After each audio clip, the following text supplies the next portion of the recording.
18 days na po sila ngayon mula nung dumating at ganito na po kalalaki ang ating mga alaga. Dahil pinapaligo na natin yan sila sa bukid. At hinahayaan na natin silang kumain sa palay ni tatay. Kagabi na lang nagbibigay ng pagkain.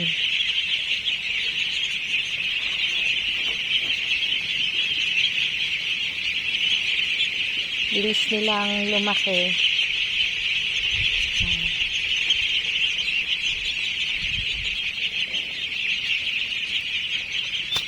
Tayo yung pinakabantay ngayon dito sa alaga. Nagpunta sila sa hinahin nating itik. Hanggang bukas, tas magpapastol na po tayo.